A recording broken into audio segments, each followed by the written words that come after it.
I want to challenge you to meet the 5 love languages for yourself. The more magical you can make your solo experience, the more magical every interaction you have with anyone else is going to be. So let's start going through the 5 love languages and talk about how you can meet each one of these for yourself.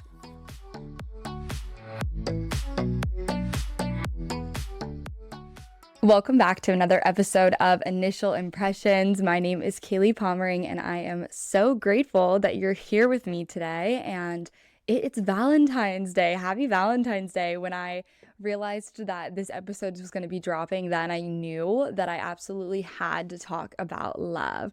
And, maybe we'll talk a little bit about relationships, but the primary relationship I want to talk to you about today is the relationship you have with yourself. Because at the end of the day, no matter, what dynamic you have going on, whether it's with a friend, whether it's with a partner, you having the best relationship possible with yourself really sets the standard for every other relationship you have in your life.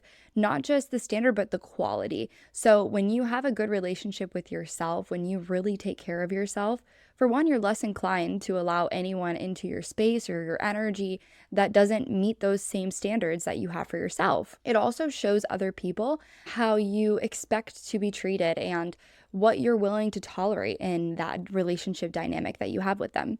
It also gives them a lot of freedom. So if you are fully self-sufficient and you are overflowing with self-love, then you're able to show up so much more confidently and you're able to give more grace. Like, yes, we do have standards. Yes, we do want to be respected, but nobody is perfect, and your ability to allow somebody to grow alongside you is crucial for having a long-standing relationship, whether that's with a friend or a partner. So it's hard to do that when you're relying on them to meet your needs, to make you feel confident, to make you feel loved, to make you feel valued. Of course, we love when we get to experience that in a relationship, but if you are relying on them for that, there's no room for them to have error. And when they're not showing up as their best self because maybe they're having a hard day or a hard week or a hard month, then it's not going to be as easy for you to give them grace, because when they're not giving you that validation and love, you're going to feel empty, you're going to feel lonely,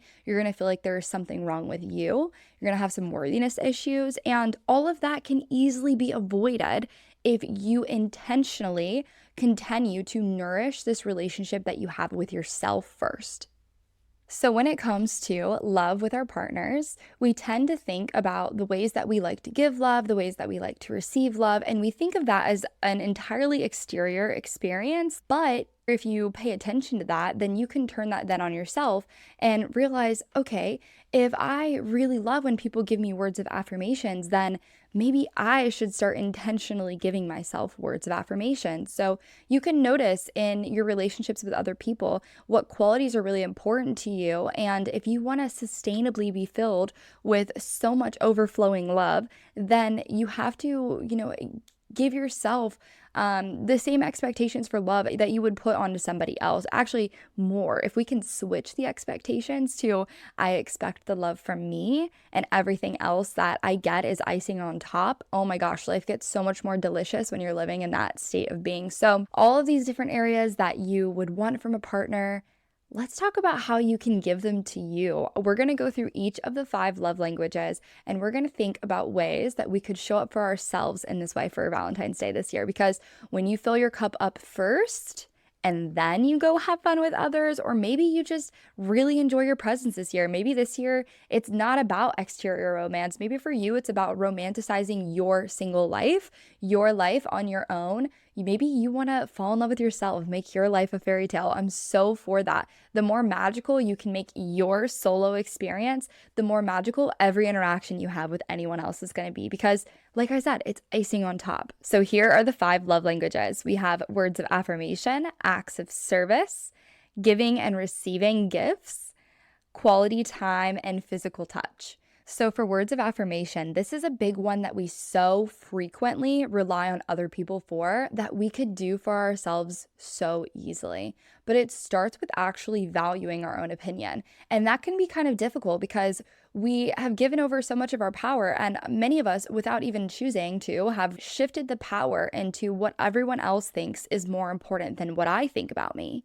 And that's a dangerous place to be in, because why are we assuming that these people have the qualifications to tell us what our worthiness is, to tell us if we're pretty or not, or if we're smart or not? You're the only one who truly knows your life experience. And you might have people who know more of you than others, but you are the one that knows you at the end of the day. So you're the only one who can give yourself that acknowledgement. So if this is something that's kind of strenuous for you to do, that's another thing to take note of as you're working through these exercises. If it's hard for you to affirm yourself, if it's hard for you to validate yourself, truly that shows you how much you're in need of this practice in your life. And it's going to start with you needing to build some self-trust again. And going through all of these practices, that does help to build self-trust. It takes, hundreds of hours to build a deep connection, a deep trust with another individual. So you do have to be willing to invest that time into yourself and that effort into yourself. If you think that, you believe that you want a partner who thinks you're worthy of going out of their way, doing the extra mile to make you feel special and to make you feel validated, then are you going to show up for yourself that way? Or are you going to show yourself that you absolutely, truly do believe that you are worthy of that? And that looks like you taking the time to give yourself validation, acknowledgement for your strengths, for your growth, for, your pretty features, whatever it is, gassing yourself up a little bit. And if you can make this a daily practice, you're going to stop seeking external validation from other people. And you're going to just be pleasantly surprised by it. You'll be going about your day happy as can be. And then all of a sudden, somebody is going to be like, oh my God, you look so beautiful. Or I love the way you spoke. Or I love the way you worked on this project. Or this is such a creative thing that you did. And you're going to get acknowledgement in so many areas because you started to acknowledge it in yourself. And that's really the crazy part, is like when other people see these amazing things within us, it's usually because we're starting to see them ourselves, and the external world wants to reflect that back to you. It's like a karmic reward of sorts, that like you showed the universe, God, whatever you believe in, I do see my worth, I do see my value, and you become an energetic match to people who also see your worth and also see your value. So this is a super, super important part of your self-love practice, and something that each of us should be integrating into our everyday lives at least one time a day.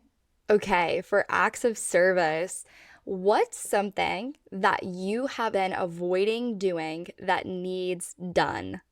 Is it your laundry building up in the corner? Does your car need cleaned out? Do you need to organize your finances, or do you need to get rid of some things? What's something that you can do for yourself, something that you've been avoiding that would be really good for you, that would alleviate some stress? Think about, like, for me, I would love when I was in relationships in the past and like they would just spontaneously clean my car. I'd be like, oh my God, I feel so relieved. I'm so grateful that you did that. It made me feel so good inside to just have that little thing checked off. So what's something that you've been avoiding recently that you can make sure you set aside time for yourself to do this week, to just show yourself, I show up for you, I value your peace of mind, I value your quality of life, and I'm going to go out of my way to make sure I get this one thing done that's really been needing to get done, that's going to make you feel a lot better. And, don't pick the hardest thing on your list, because you don't want to stress yourself out. And sometimes I think it's kind of hard to go from 0 to 10. So take it easy, baby steps. If you have a pile of laundry, just agree that you're going to do 2 loads and put them away. Make it something that is achievable for you, that's not going to take too incredibly long, but that you will honor and actually do and show up for yourself. But it's really a beautiful thing when you can show yourself, look, I'm deserving of a clean space. I'm deserving of a healthy body. Maybe you set aside the time to meal prep this week when you normally don't, or when you've been meaning to and you haven't for a while. Or maybe you decide that I'm going to go to the gym, or I'm going to do this hot yoga class. Like, I'm going to go do this thing that's really good for me and it's going to put me ahead and it's going to make me feel better, because I'm worthy of feeling good, and I'm worthy of taking care of myself and getting the things done that need done in my life. So pick one thing that you could do that would alleviate some stress for you this week, would make you feel, more confident, more happy, and more in the state of momentum. Because when you start taking these action steps towards things that genuinely make you feel better, you not only benefit from the momentum that you get from it, you also get a little reward called dopamine dopamine. So when you set aside time to do something good for you, that's maybe not always fun in the moment, like, changing your bed sheets, cleaning them, and then you get that dopamine hit when you get into your sheets and you're like, oh, it's so comfortable. The sheets are so clean. I'm so glad I did this. And that little dopamine reward is a nice thing, and it's well deserved and well earned, and it doesn't leave you feeling yucky after. This is also a little plug in because there's going to be an episode coming out about dopamine, and that's going to be coming out in the next like month or so. So I'm very excited for this episode because, yeah, all the things: cheap dopamine, good dopamine, why we feel shitty after we're scrolling, how we can feel better, all the things. So I'm very excited to share that podcast episode coming up. But anyways, back to the current show. Okay, gift giving and receiving. So, is there a little trinket? Is there a little goodie that you can get for yourself for Valentine's Day? Maybe that's just a bouquet of roses, or maybe you go and you get that watch that you've been wanting or that bag that you've been wanting. Is there something you can do to spoil yourself a little bit? Something that maybe you haven't been justifying spending the money on, but you want to get something a little special for yourself. And if you're tight on finances, this doesn't have to be anything crazy. You could literally go to the store and get yourself a bouquet of flowers and just treat yourself to something. And once again, this is all about showing the universe that you know that you're worthy of these things, and that you're worthy of a little extra money spent on a nice coffee for yourself, or a bouquet of roses, or the handbag that you've been wanting for a while. Treat yourself to something and just enjoy that. Like, just enjoy getting pampered a little bit by yourself. I remember 2 years ago for Valentine's Day, I was single and I was like, okay, I really want to go on a nice dinner, and like I don't want to just go with some guy that like I'm not really interested in and there's nobody I'm talking to right now. So I'm gonna go get a nice steak dinner by myself. And so I did, and I went, and I ended up getting like 3 free drinks, and like I got this super fire steak dinner, and it was delicious, and I was like chatting up with the bartenders, and somebody gave me a rose, and I had a phenomenal night. And I was like, wow, I would have thought going into it, I was a little nervous. I was like, I'm gonna feel uncomfortable, or like I'm just gonna be, which I was a little uncomfortable, I'm not gonna lie. At first I was like, never gone out but for myself, and then everybody's like, oh, is somebody meeting you? And I'm like, no, I'm actually just here by myself, but just ignore me. So it was a little awkward for me at first, but throughout the night I really was like, I should do this more often. I'm so glad that I am doing this, and I got all dressed up and I looked super sexy and nice and fun, and I had my makeup done and I had a pretty dress on, and I was like just feeling it. I was feeling myself. I was having a great time, and I showed myself I'm deserving of nice things. I'm deserving of the things that I want, and I'm not going to wait for anyone else to treat me to these things. I'm going to treat myself to these things because I'm deserving of it now. I'm not just deserving of it because somebody else loves me or somebody else wants to do these things for me. I'm deserving of it because I'm deserving of it. Okay, the next one is quality time. This one is it's probably one of the most important ones, to be honest. Like, the other ones are great, but we can almost busy ourselves and distract ourselves from ourselves while we do them. But quality time is one where I think it can just be such a beautiful thing, because you really do need that time alone with yourself. And I'm not talking about time alone watching a movie or time alone reading a book. I'm talking about time alone with you. Like, what do you consider quality time when you're with a partner? Like, is that where you're both on your phones, or you both are watching a movie? And like, maybe to a degree it is, but what about like that time where you're really getting to know each other, where you're talking about your dreams, where you're talking about the things that you love, your passions in life, your purpose in life, where you're checking in and making sure that like you both are still doing good, that you're on track for your goals, that you're both filling up your own cups, that check in with yourself. How are you really doing? That is so important to integrate into your relationship with yourself on a regular basis. So can you set aside time for a little extra quality one-on-one time between you and you, where you can get clear on your vision, where you can journal about, the future that you're so excited to build, or the person that you're becoming, the traits about you that you love, that you want to continue to grow. Can you just allow yourself to really spend some quality one-on-one time for yourself? Maybe that looks like you sitting down and journaling, but maybe for you that's a hike. Maybe you go out in nature and you just not, listening to tons of music, but you focused on you. Maybe you're just listening to some soft instrumentals, nothing that's going to block that thought pattern within yourself. You want to be able to have this ongoing conversation between you and you. Even if that's hard for you, even if it's a little uncomfortable because you're not used to doing that, I totally get it. Like, seriously, when I started spending quality time with myself, it was uncomfortable for me. I was like, what do we do? I started to get kind of like stir crazy. I'm like, I feel like I need to focus on something else, and I would start to get a little uncomfortable. But that discomfort is there are some things that you and you need to talk about, that maybe you're a little nervous to address some of these feelings.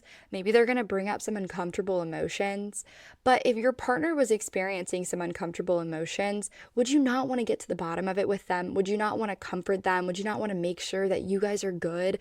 That wouldn't you want to clear the air and make sure that your relationship is strengthened and solid? Because if you continue to ignore those issues between the two of you, it will cause the relationship to fall apart. So you don't want that to happen with you. You have to show yourself, I'm worthy of feeling good. I'm worthy of being acknowledged by myself. I'm worthy of acknowledging my negative emotions. Maybe you've done some things that felt a little bit like self-betrayal. Maybe you didn't honor some of the things that you said you would. Maybe you're carrying a little bit of shame and judgment to yourself. It's so important to take the time to acknowledge these feelings and to comfort yourself and to remind yourself, look, we don't need shame and judgment to improve, but we do need to acknowledge what made us feel, negative, what actions were not filling our cup, what people-pleasing habits weren't serving us, what habits in general weren't serving us. And when you can have those conversations with yourself, it feels like a giant weight literally lifts off your shoulders. It is so important to make this a part of your regular practice with yourself. I try to spend 30 minutes a day doing this because when you stay up to date, I'm telling you, you feel lighter every single day. And I notice if I'm feeling a little avoidant, that's a part of the process. It's totally okay. And if a couple days go by that I feel like something's wrong, I try to reflect on it. If I feel a lot of resistance, then I just say, okay, I understand that I feel resistance right now. It's okay that I feel avoidant. I'm here to talk about this and to reflect on this whenever I'm ready. And I hold this space for you. If all I can do right now is just sit in the feeling, then I'm going to take a few minutes. Maybe that's 20, maybe that's 15, maybe it's 30 minutes to allow myself to be present in this feeling, to allow myself to feel the feeling in my body, even if it's a negative one, to acknowledge that it's teaching me something, and just sit and be present with myself. And then if answers come, if I'm able to, get to the bottom of what does this feeling need from me? What's going on? What caused this negative emotion? Then that's great. But if I can't, then that's okay. I'll try again tomorrow. And so having this gracious, energy with yourself, this comforting energy with yourself, it's an incredibly important practice that builds so much trust and value and self-respect and self-love. And I could go on and on about quality time. I think it is the most important thing that you can give yourself. And the last one is physical touch, which I think of this like, how can I pamper my body? How can I pamper this physical being that I am? And that is bubble baths, maybe feeling nice and luxurious, taking the time to go get a massage. I mean, honestly, it's really good to give yourself one. You can give yourself a foot massage. You can give yourself a neck and shoulder massage. Just taking time to pamper you. Maybe you do your nails, whatever that looks like, spending a little extra time to make you feel pampered. Maybe you put on a super silky, nice pair of pajamas, something super comfy and cozy, and you clean your sheets. Like, why not give yourself a little bit of that more luxurious feeling in life? Sometimes we just speed through some of these practices and we're just like all quick about it. Like, you just put your lotion on really fast, or like, we don't really think like, oh, when I put my lotion on my feet, I could like massage my feet for a second. So take a minute to do that for yourself. The thing about all of these practices is when you do them intentionally, that is a fierce act of self-love that your body and your soul and your mind and your emotional state immediately acknowledge. And if you feel a little discomfort while you're doing it, it's largely because you probably need to be doing it more often. And that's not something to shame yourself for. Maybe you never really considered showing up for yourself in this way, and it's like a little abnormal, it feels a little awkward for you. That's totally okay. Just like any new relationship with anyone in your life, sometimes things can be a little awkward. Sometimes that first deep convo feels a little awkward, or maybe in the early stages of a relationship with somebody, there's a little tension, but that's okay. That's a natural part of the process. And as you continue to show up for yourself in this way, you're going to be amazed at how much more at ease you become with yourself. And when you really start filling up your cup to the absolute fullest and you're intentionally giving yourself the depth of the love that you want to receive, I promise your physical world will start to reflect that back to you. And it's so fun when it does because you don't need it, but it sure is easy to enjoy it. And you don't even notice when they don't do it because you're so busy doing it for yourself. And what a beautiful place that is to be, where you can let everyone else off the hook and you can feel fulfilled and you can feel loved because of what you pour into you, not because of what anyone else gives you. You're not reliant on anyone else. You are completely free. And that is a beautiful place to be in. So I hope this episode was helpful. If you appreciated anything that I said, if any of it resonated with you, please leave a like, a comment, review, subscribe to the show, and hang out with me some more. I'm so grateful for the time that you spent here with me today. If this is something that you think could help somebody else this Valentine's Day, please send it their way. And as always, I appreciate you so much for being here, and I hope that you're leaving more at peace than you came.